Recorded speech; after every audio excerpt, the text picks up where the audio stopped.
In this video we try out our brand new kitchen, we have a decision to make, and we show you an absolute gem of a site. You are ready for a different kind of life. You're silent, bold, the wind is calling. You must return to the wild.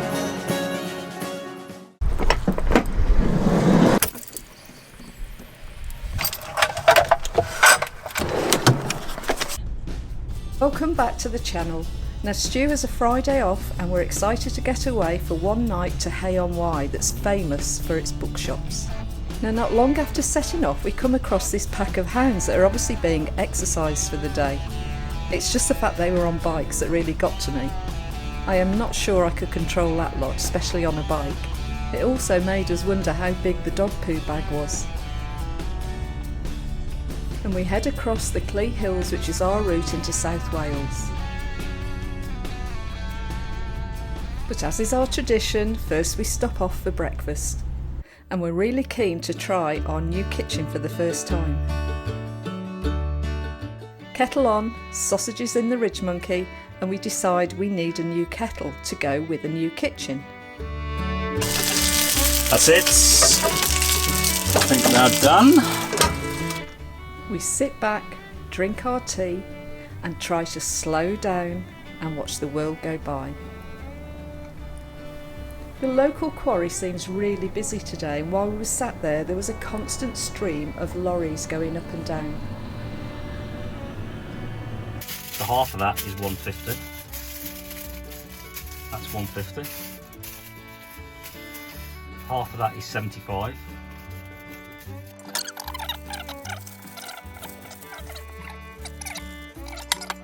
What a bloody idiot.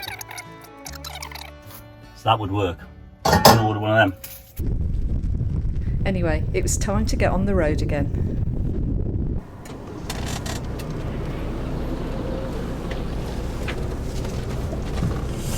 There's another lorry load on its way. Oh, he's taking the wide route. Jesus Christ. Oh no, you can't go there, isn't it? Maybe we wanted to be. Oh no, he's going that way. I don't know what he was doing. Right. Who knows? That's weird. Answers, please, in the comments below. What was that lorry driver doing? Woo! What's this bloody van driver doing? Hold on a minute. Oh Jesus, we're not getting junction stress now, are we? This is now going to be a fast getaway. Oh Jesus, hold on, I'm feeling the stress now. Are we clear? Go. Jesus, don't tell me we're going to start getting junction bloody anxiety. That's it, we're off. Oh! What? Nothing, I just wanted to see your God's face. sake. I don't bloody twitch at night. Bloody shrieking every time somebody goes past. And we head towards Ludlow. Ludlow is a really quaint market town. It's got its old timber buildings and a castle and a really nice selection of small shops, so really recommend that you check it out if you're that way sometime. But today unfortunately we're just passing through, but that's definitely a topic for a future video.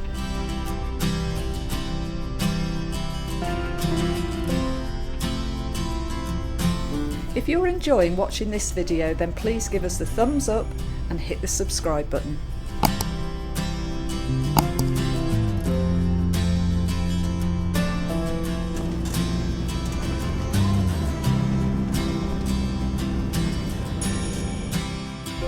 We're now in Herefordshire and taking the scenic back roads to Hay-on-Wye, when Stu seems to have the knack of sniffing out trouble.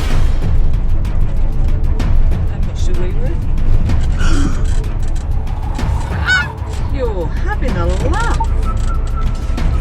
No, stop. Now Harry is overweight, and even if he wasn't, I'm not convinced that he would be narrow enough to get over this bridge.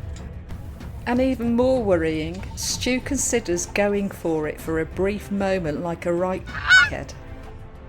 And we decide there's nothing for it but to reverse a quarter of a mile backwards.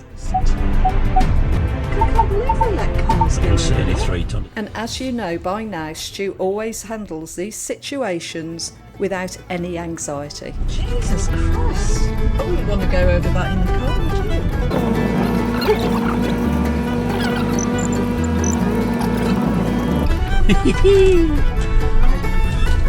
A little mini adventure. He reverses really slowly, in a zigzag, to the point I have to get out the van.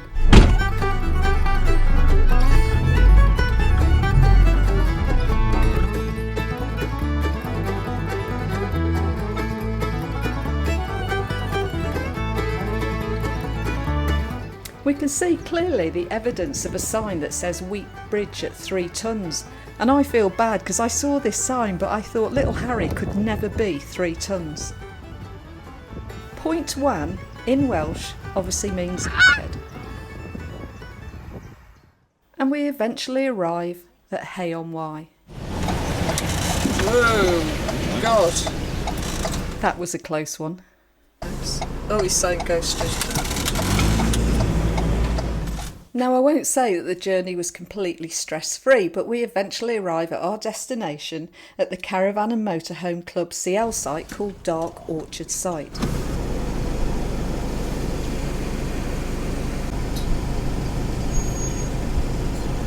The facilities. As we turn the corner, we can't believe how big the site is, because you have to remember that there's only 5 vehicles allowed at a time, and it looks really well kept with cut grass areas. Okay, how'd you get over there? I don't know. Just tell me you don't go over that little bridge there. It's a think you weak do, bridge. I think you do. No, you go up here. You go through. I'd say so. Through.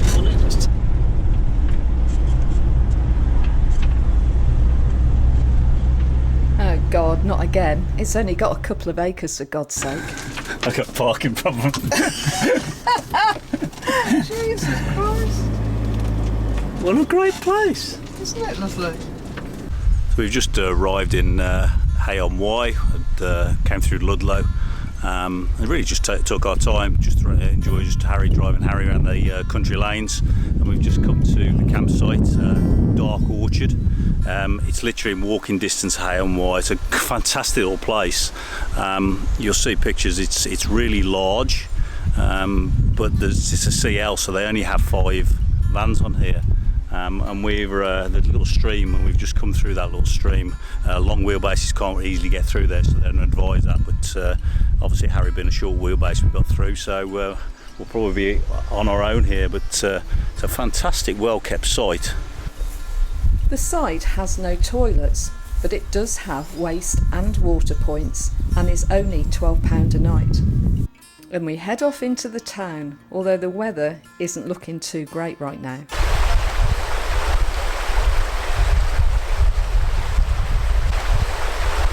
This stream is on the border. It's Wales to the right and England to the left. And the campsite is in England. We have a quick look at the River Wye. Cheers. I'm happy now.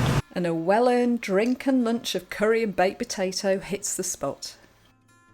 We start to look around with a variety of shops, and this one in particular caught our attention. I don't think I've ever seen a shop just selling chandeliers.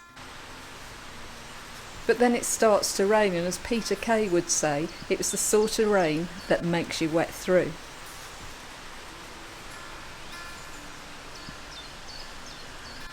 So at this point, we abandon it and we head back to Harry. We're back in a few weeks, so we plan to do a more detailed review of Hay-on-Wye, as it has loads of history and we just didn't feel that we could do it justice with the weather as it was. Now we get a visit from Peter, who is the owner and apparently is the CEO of Meet and Greet.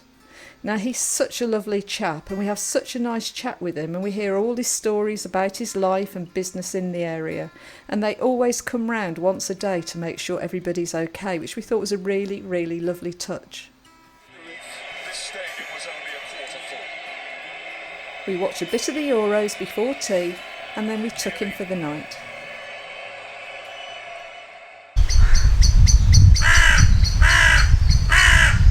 A new day, and Stu's up early filming, and he has blue skies to greet him. And I'm in Harry, still staring at the insides of my eyelids.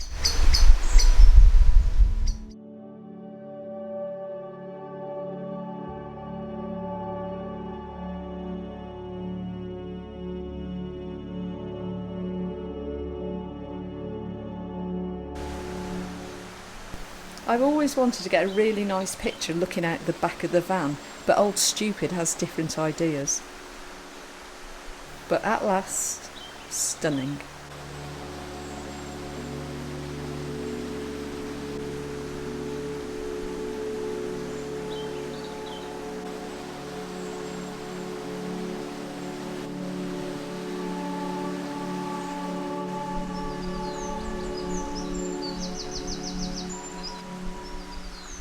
The pop-up cafe is set up by the owner,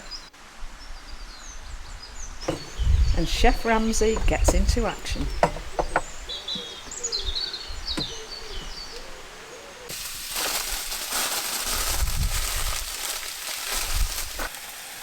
Boom shakala.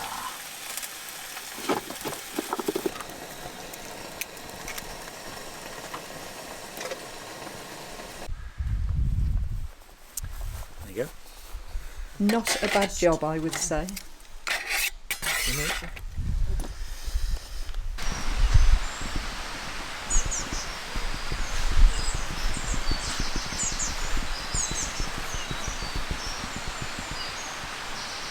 Beautiful campsite, and we're now going to pack up. We've had a lovely breakfast. We're going to pack up and move on to head home actually, but we're going to go to there's a Hergest, I think it's called, Croft Gardens, so we're going to drop in there.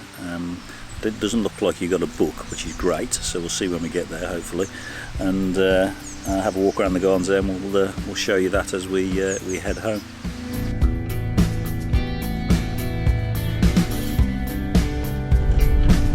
Harry's sat-nav does it again, and before we know it we're going down the side roads, and the roads get narrower, to be honest.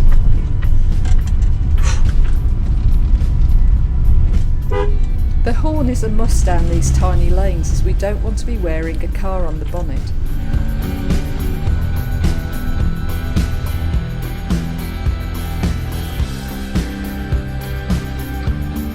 And eventually we reach our destination of Hergest Croft Gardens.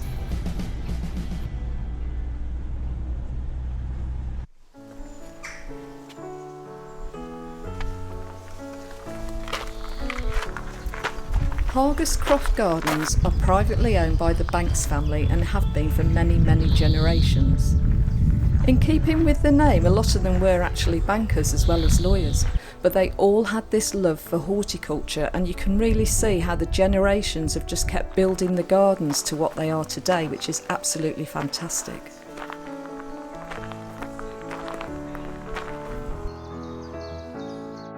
It cost us £7 each to get in, and we just thought that was really excellent value for money.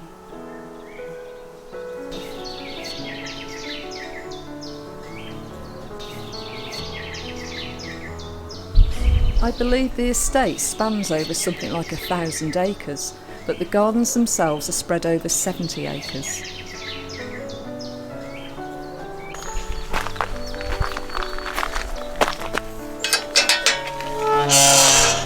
We came at the right time of year for the azaleas and the rhododendrons. The colours and the sizes of the plants is just breathtaking, and I watched a video on it online after I came home, and I think it doesn't matter whether you go in March or October, that the colours would just blow you away.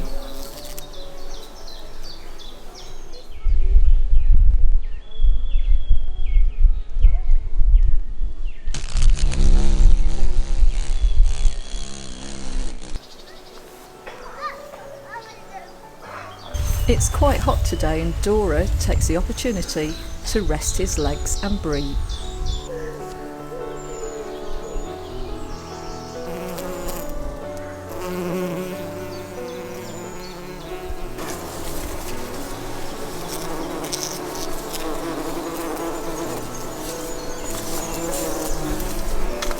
No, it's a flower. Oh, I don't know. Flower or leaf? Oh, it's a flower, look underneath. One of the Banks family, Elizabeth Banks, was a noted landscape architect, and she was also the RHS president from 2010 to 2013.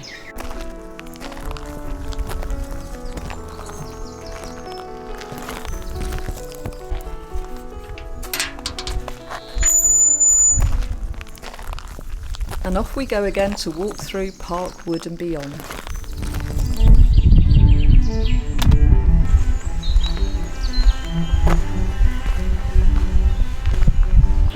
Came across these runners in a race, and how they're running in this heat I just don't know. And in fact it's so hot that we come to the conclusion that we've had enough, and we head back to the house, as we know we'll come back, so we'll do this walk another day. We really love this modern piece of sculpture. It's so clever and so well done.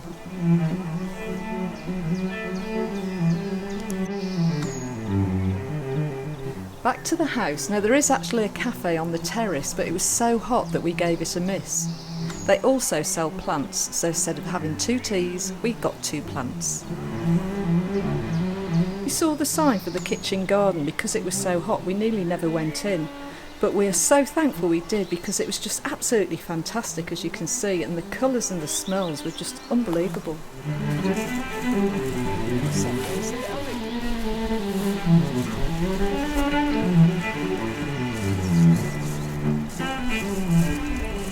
Well, that was a great visit, and we really highly recommend it. We could have spent the whole day there. It was just a shame that it was just a little bit too hot for us on the day we picked.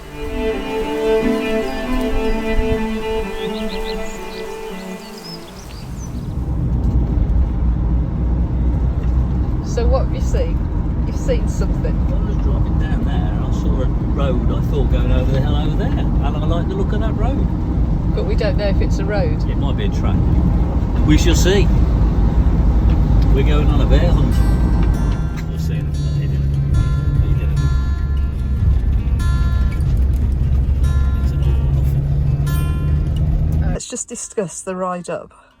Because I was so stressed I couldn't film it. We didn't film it because we were so stressed. Well, I tried to film it. We've been trying to find a hill to park up on where we can open the back doors.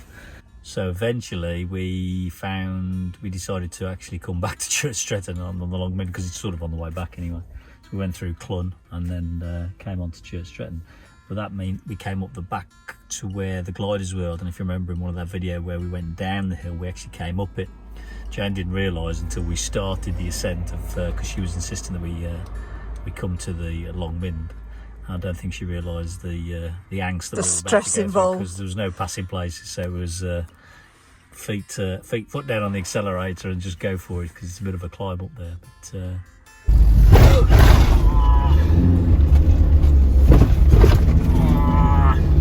we did it, and I thought it'd be busier than it was, but I think this is the quieter end where they have the soaring club and the glider club, and they're both out today. We haven't seen them soaring. They just look like they're in a canoe with a parachute. Yeah, I don't think they are. They're in a sleeping bag. That would be quite funny if they were. They're in a sleeping bag. That's even worse. Effectively, they're in a sleeping bag to keep them warm. That's why. Yeah. So would you do that? No. I might do it tandem. I don't know. I don't think they do tandem. They do. They do. Do they? Two You in a do realise you're going to get one of these for your birthday. It's either going to be a glider It's trip. a double sleeping bag. I'm absolutely convinced that Stu thinks he's Dr. Dolittle. So one paraglider went higher and higher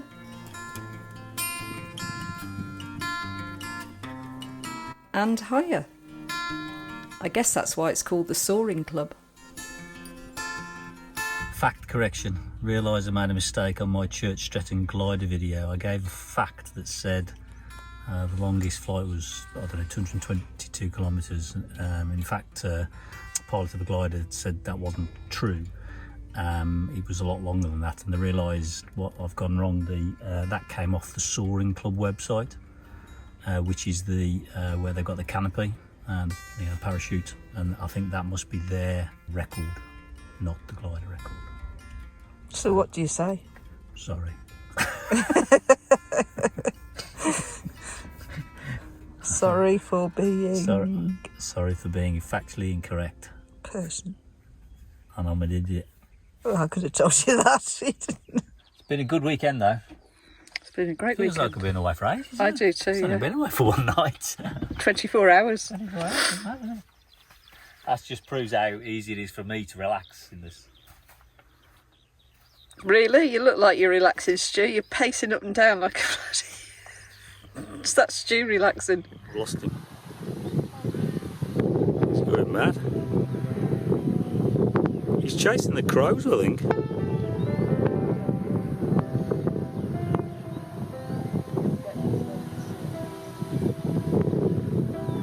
His elder brother chasing him, I think.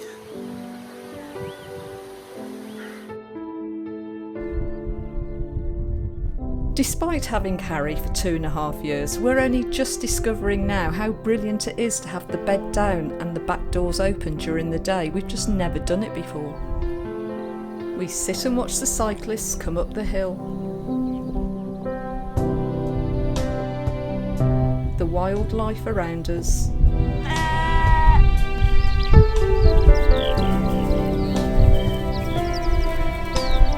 And even some boy racers who are taking shots of their cars.